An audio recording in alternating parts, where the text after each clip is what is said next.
Bienvenidos a una clase más de teoría de grupos. En esta oportunidad vamos a hablar de subgrupos generados y grupos cíclicos y algunas otras propiedades, ¿sí?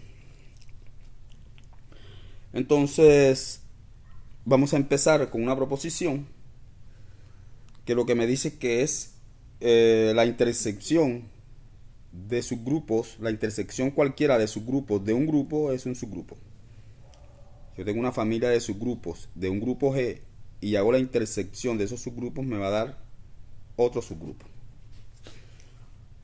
Pero antes quiero recordar algo que hemos sido muy insistentes, y es el criterio de subgrupo. ¿Qué es lo que me dice?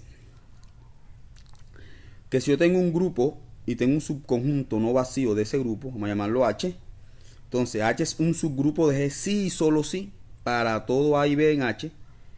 El producto de A por B a la menos 1 cae en H. Tengamos en cuenta que este producto es la operación del grupo de G. Yo le llamo producto de manera genérica. He sido insistente en eso, porque eso crea mucha confusión en los estudiantes que apenas se están iniciando en teoría de grupos. Esta A por B es genérico, pero esto depende de la operación que estemos definiendo en G. Y este B a la menos 1 es el inverso de B, que no necesariamente es un inverso multiplicativo como en los reales, sino que es el inverso de B.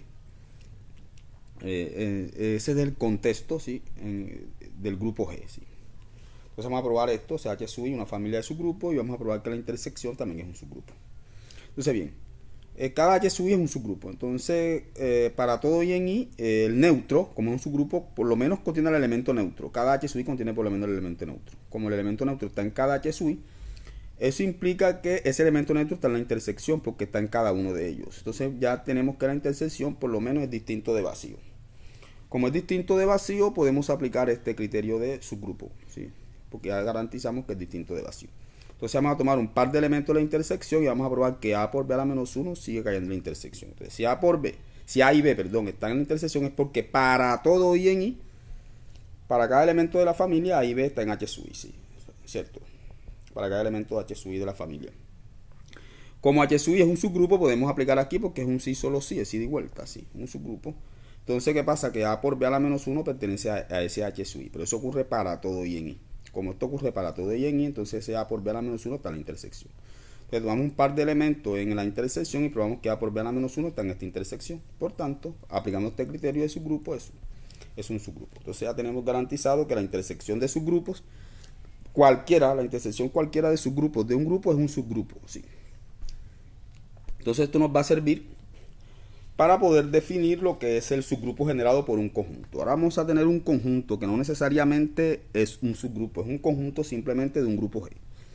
Entonces vamos a definir el generado por A, que lo vamos a anotar así entre, no sé cómo llamarle a esto, entre ángulos, ¿sí? Vamos a anotarlo de esta manera, como la intersección de todos los subgrupos de G que contienen A, ¿sí? Es decir, yo tomo todos los subgrupos de G que contienen A y los intercepto y eso va a ser el generado por A. Como estoy interceptando subgrupos de G, esto me queda claro que esta intersección es un subgrupo de G. Por tanto, el generado por A es un subgrupo de G que contiene A, ¿sí? Porque cada uno de estos contiene. Y como los estoy interceptando, no es más que el subgrupo más pequeño. Estoy tomando todos los subgrupos de G que contienen A y los estoy interceptando. Entonces, ¿qué estoy obteniendo? El subgrupo más pequeño de G que contiene A. Entonces, podemos decir que el generado por A es el subgrupo más pequeño de G que contiene A. ¿Qué quiere decir que es el subgrupo más pequeño? Que cualquier subgrupo que contenga A también contiene al generado por A. Eso quiere decir que es el más pequeño. Cualquier subgrupo de G, obviamente, porque estamos hablando del generado de A, pero en G, sí. Depende del grupo G. Bien, no sé si... espero que esto haya quedado un poco claro porque vamos a ver cómo son los elementos de este subgrupo, el del subgrupo generado por A. Sabemos que es el subgrupo más pequeño de G que contiene A, pero no sabemos cómo son sus elementos. Entonces esta proposición me va a decir cómo son los elementos de este subgrupo generado por A. Y lo que me está diciendo es que el subgrupo generado por A son potencias, producto de potencias de elementos de A, ¿sí? Miren que está formado por potencia, obviamente, productos finitos, obviamente, de potencias de elementos de A. Estoy tomando elementos de A, A1, A2, hasta acá, una cantidad finita, donde cada estancia nada más puede ser cualquiera. Estoy tomando potencias, ¿sí? Pueden ser negativas o positivas porque estoy diciendo que los N sub I están en Z, los A sub I están en A y los estoy haciendo productos, ¿sí? Entonces, los elementos del generado por A son productos de potencias de elementos de A, ¿sí? Ya sea potencias negativas o positivas, ¿sí? Y vamos a ver que precisamente se da esta igualdad. Entonces vamos a ver cómo hacemos esta demostración. Vamos a llamar K a este conjunto, ¿sí? El conjunto de las potencias de productos de potencia de elementos de A, ¿sí? De cualquier cantidad finita de elementos, porque estamos diciendo que K está en Z más. Puede ser un elemento, dos, o lo que sea, una cantidad finita. Y vamos a ver la doble contenencia, así que para botar la igualdad vamos a ver doble contenencia, que K está contenido en el generado por A y el generado por A está contenido en K. Eso es lo que vamos a ver. Entonces, si tengo un elemento de A, ese A lo puedo escribir como A a la 1, que es igual a A que pertenece a K. ¿Por qué pertenece a K? Porque es un producto de elementos de A, ¿cierto?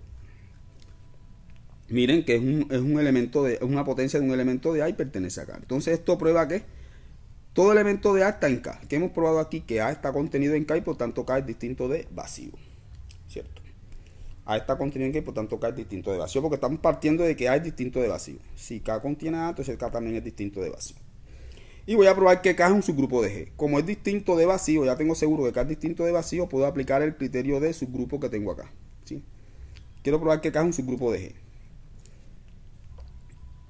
Y voy a aplicar el criterio de subgrupo. Entonces, ¿cómo lo haría?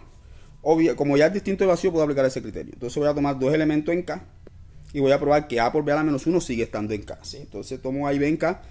Entonces, como A es un elemento de K, se puede escribir como un producto de potencias de A, ¿sí? Producto de potencias de elementos de A, ¿sí? Aquí está. Y B también se puede escribir como producto de potencia de elementos de A. Quiere decir esto que los A sub 1, A sub 2 hasta A sub K están en A, B sub 1, B sub 2 hasta B sub M están en A. Las potencias, los exponentes son enteros, pueden ser positivos o negativos.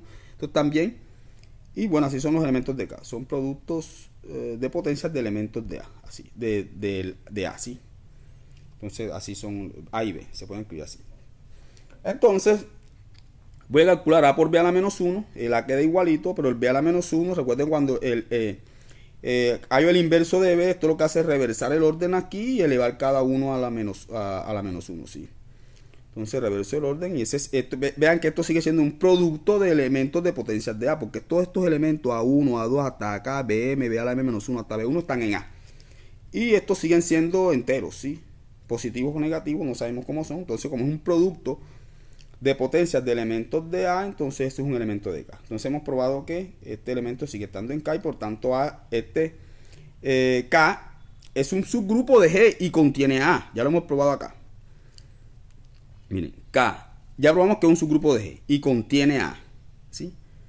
Bien, pero ya hemos dicho que este es el más pequeño que contiene A. Si este es el subgrupo más pequeño que contiene A, este es un subgrupo que contiene A y este es el más pequeño, obviamente tiene que estar contenido en K, ¿sí? Por ser el más pequeño. Pues entonces falta la otra contenencia, ¿sí? Hay que probar ahora que K está contenido en el generado por A. Entonces, pero voy a probar esta afirmación. Si K está contenido en H, bueno, voy a probar esto.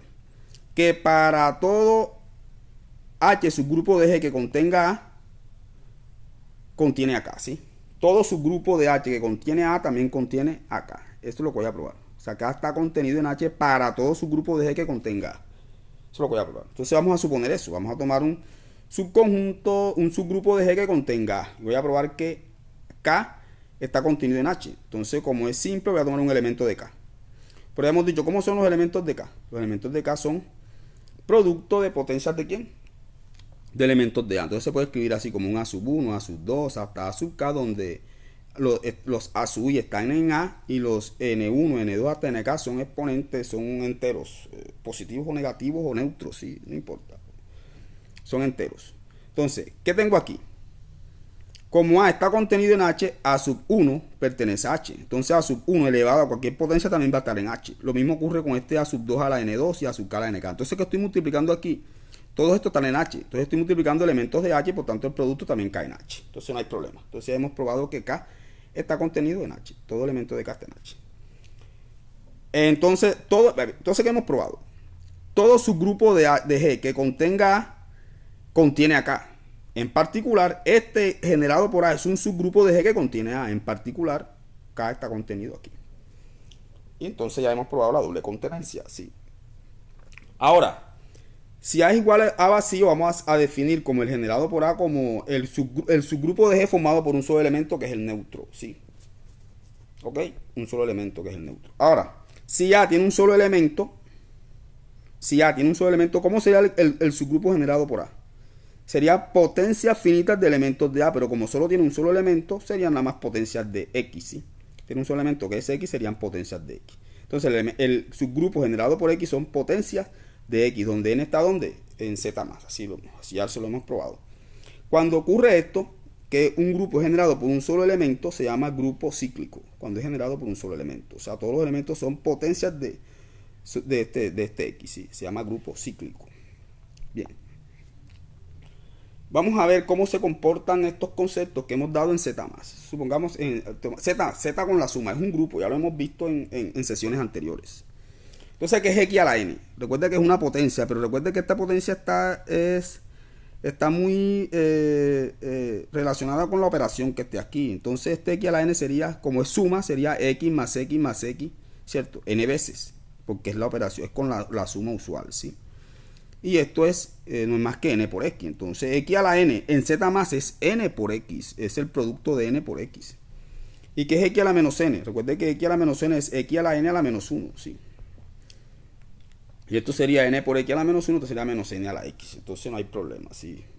Se cumple para ambos, vean. Entonces ya sabemos que en Z más X a la N es NX. Entonces Z con la suma es cíclico. ¿Y por qué es cíclico? Vamos a ver. Vamos a tomar N en Z, con N mayor o igual que 0. Entonces se puede escribir así, ¿cierto? 1 más 1 más 1, N veces, ¿sí? Que no es más que N por 1, que es 1 a la N, ¿cierto? Por definición. Entonces todo elemento Z en Z con la suma no negativo es una potencia de 1, ¿sí? 1 a la N. Entendiendo 1 a la N en el contexto que es con la operación suma. No es 1 por 1 por 1 porque no es multiplicación, es suma. 1 más 1 más 1, N veces. Si N es menor que 0, entonces N es igual a menos M con M mayor que 0, ¿sí? Para un M mayor que 0, no, aquí me equivoqué. Con M menor que 0, perdón. Aquí hay un error. Vamos a corregirlo. M menor que 0. Sí, para que M sea menos positivo. Entonces cuando ya sabemos que esto es igual a menos M por 1, ¿sí? Como ya es positivo, puedo aplicar lo que ya hice antes y esto es 1 a la menos M. Entonces todo elemento en Z se puede escribir como una potencia de 1. Entonces Z es generado por el 1, ¿sí? Por el 1. Ya, entonces no hay problema acá. Continuemos entonces en Z más es cíclico. Quiero hacer una proposición ahora que me dice que todo subgrupo de un grupo cíclico también es cíclico. Recordemos que X a la 0 se define como en un grupo, si yo tengo un grupo G y X es un elemento de G, X a la 0 es igual al neutro. ¿Sí? Eso es una definición que ya hemos... así se define, X a la 0 es igual al elemento neutro. Entonces vamos a ver que todo subgrupo es cíclico. Entonces vamos a suponer que G es un grupo cíclico. Como es un grupo cíclico, es generado por un solo elemento. Todo elemento de G es potencia de este X, ¿sí? Un solo elemento. Y vamos a suponer que H es un subgrupo de G. Voy a ver que H también es cíclico. Bien. Supongamos que H tiene un solo elemento, ¿sí? Que es el neutro. Si H tiene un solo elemento, entonces es generado por ese neutro, es cíclico. ¿Cierto? No hay problema aquí. Si tiene un solo elemento, es cíclico. De lo contrario, existe un elemento N distinto de 0 tal que X a la N pertenece a H. O sea, todos los elementos de H son potencias de X. Pero entonces va a existir uno distinto de 0 tal que X a la N pertenece a H. ¿Ok? Sí, así es. X a la N pertenece a H. ¿Qué pasa si N es menor que 0? Si N es menor que 0, menos N es mayor que 0. ¿Sí? Entonces, X a la N y X a la menos N, ambos están en H. Si N es menor que 0, entonces menos N es mayor que 0 y X a la menos N va a estar en H. Entonces, o sea, alguna potencia positiva va a estar en H. Porque si este N es menor que 0, Lo elevo a la menos 1 y ya me va a quedar positiva. Me va a quedar aquí a la menos n. Es una potencia positiva, entonces va a estar en h, ¿sí? Lo que quiero decir es que por lo menos existe una potencia positiva en h, ¿sí? Si es mayor que 0 no hay nada que probar, existe una potencia positiva. Pero si es menor que 0 lo elevo a la menos 1 y existe una potencia positiva en h. ¿Estamos de acuerdo aquí? Entonces, miren lo que sucede. Entonces, ¿qué es lo que he probado? Que el conjunto de los n en z más tales que x a la n pertenece a h es distinto de vacío. O sea, existe por lo menos un entero positivo tal que s de x a la n pertenece a h. Entonces este conjunto es distinto de vacío. Y aquí es donde vamos a usar un resultado que es muy clásico en teoría de conjuntos que se aplica aquí a los enteros positivos, que dice lo siguiente: todo subconjunto no vacío de enteros positivos tiene elemento mínimo. Todo subconjunto no vacío de enteros positivos tiene elemento mínimo. Eso es lo que conocemos como el principio de la buena ordenación. Sí, porque Z además es un conjunto bien ordenado. Entonces todo subconjunto no vacío de Z más tiene elemento mínimo, el principio de la buena ordenación. Y vamos a usar eso. A ver, miren que este B, el conjunto de los n Z más tales que x a la n pertenece a h, es distinto de vacío. Por tanto, aplicando este principio de la buena ordenación tiene elemento mínimo. Y vamos a llamarlo m sub 0. ¿Sí? Y vamos a probar, voy a afirmar esto, que h es el generado por x a la m sub 0. Si yo logro probar que todo elemento de h se puede escribir como una potencia de x a la m sub 0, entonces estaría probando que h es cíclico. ¿Sí? Estaría probando que h es cíclico. Bueno, bien, entonces vamos a tomar un elemento x en h. ¿Sí? Como ese elemento está en h, ese elemento también va a estar en g, ¿cierto? Porque h está contenido en g, h es un subgrupo de g. Entonces, como ese elemento también está en g, es una potencia de x, ¿cierto? X. Aquí vamos a cambiar porque estamos confundiendo x con x. Entonces aquí vamos a poner y, ¿sí? Para que se entienda mejor la prueba.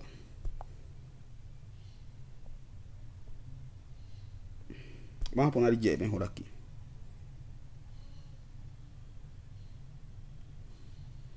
Y para que no sea puro x, aquí se confunde.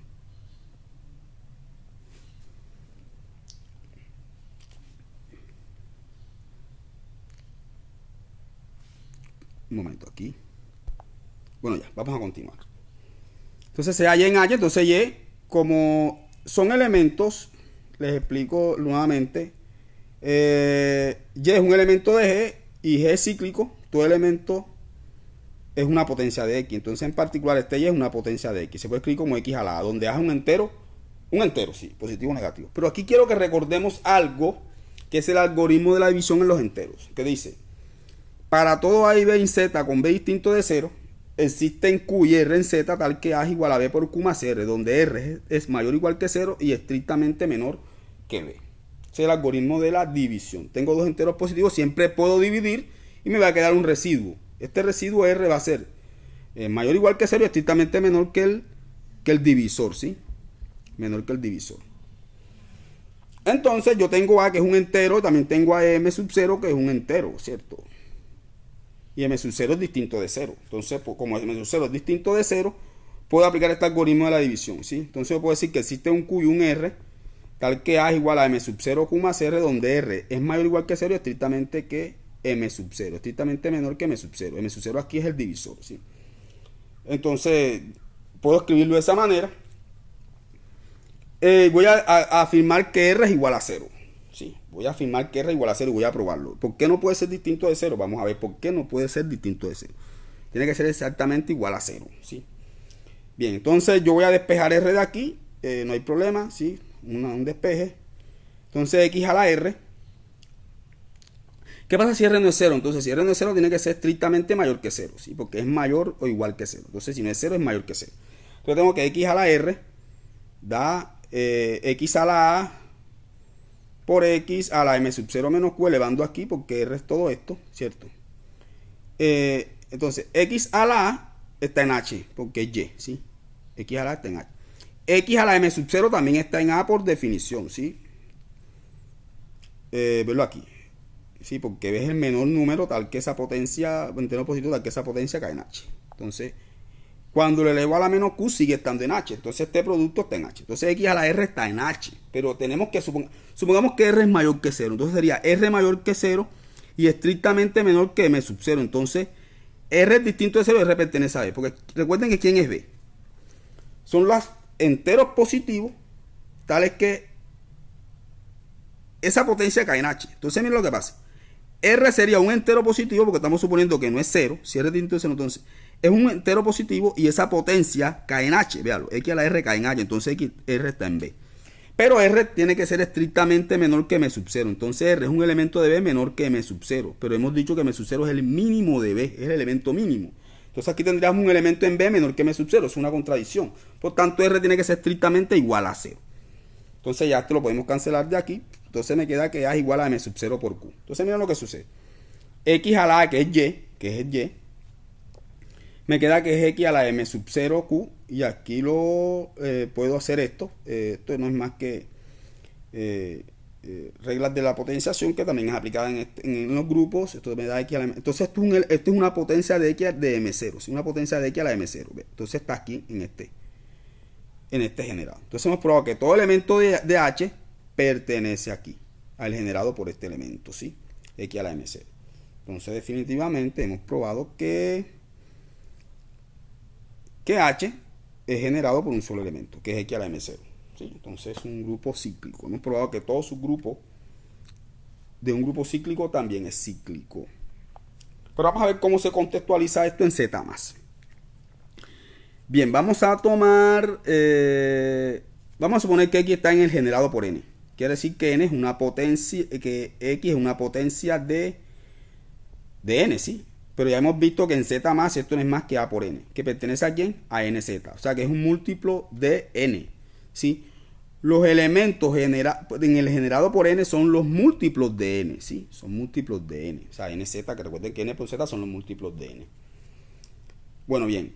Ya hemos visto que Z más es generado por 1. El generado por el 1, ¿cierto? Sí, que es cíclico, es generado por 1. Entonces, si H es un subgrupo de Z más, también es cíclico. Entonces, generado por un elemento, ¿sí? Digamos N, ¿sí? Entonces, H es igual a NZ. Entonces, hemos visto aquí que todo subgrupo de Z más es de esta forma, NZ, donde N es un entero, ya sea positivo o negativo, ¿sí? No hay problema con esto.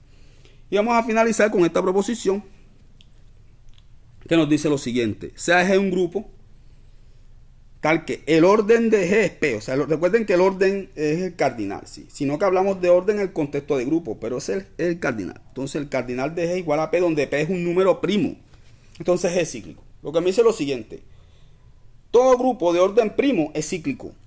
Eso es lo que me dice esta proposición. Todo grupo de orden primo es cíclico. Bien. Entonces vamos a probar que es cíclico. O sea, que es generado por un elemento, sea X en G. Como es primo, entonces TP es por lo menos mayor que 2, ¿sí? Entonces, como quiere decir que G tiene más de un elemento. Como tiene más de un elemento, por lo menos tiene un elemento que no es el neutro. O sea, que en G tal que X no es el neutro, porque por lo menos tiene más de un elemento. Entonces, y se halla el grupo generado por X, el subgrupo de G generado por X, ¿sí? Eso es un subgrupo, ya hemos visto que es cíclico, ¿sí? Entonces, como X es distinto del neutro, entonces este H también es distinto del neutro. Tiene más de un elemento. Ahora, recuerden el teorema de Lagrange. ¿Qué es lo que me dice el teorema de Lagrange? Si yo tengo un grupo finito, cualquier subgrupo, el orden del subgrupo divide al orden del grupo, ¿sí? Entonces, como H es un subgrupo de G también, distinto del neutro, entonces el orden de H divide a G. Pero G es primo, el orden de G es primo. Entonces, tiene exactamente dos divisores. Entonces, tengo dos situaciones. El orden de H o es P o es 1, ¿cierto? Pero no puede ser 1, porque hemos dicho que H tiene más de un elemento. Entonces tiene que ser exactamente P, ¿sí? Entonces, tengo un subgrupo de H, un subgrupo de G, perdón, que tiene la misma cantidad de elementos que es P. Dado que estamos hablando de conjuntos finitos, bueno, no hay otra opción de que como el número de elementos de H coincide con el número de elementos de G y H es un subconjunto de G, hombre, tienen que tener el mismo cardinal, entonces tienen que ser iguales, ¿sí? G es igual a H y ya hemos dicho que H es generado por X, entonces G también es generado por X, por tanto es cíclico. Bueno, vamos hasta aquí. Si tienen alguna duda, alguna sugerencia, por favor, en los comentarios y no olviden darle me gusta y suscribirse a mi canal si les pareció buena esta clase. Hasta una próxima oportunidad.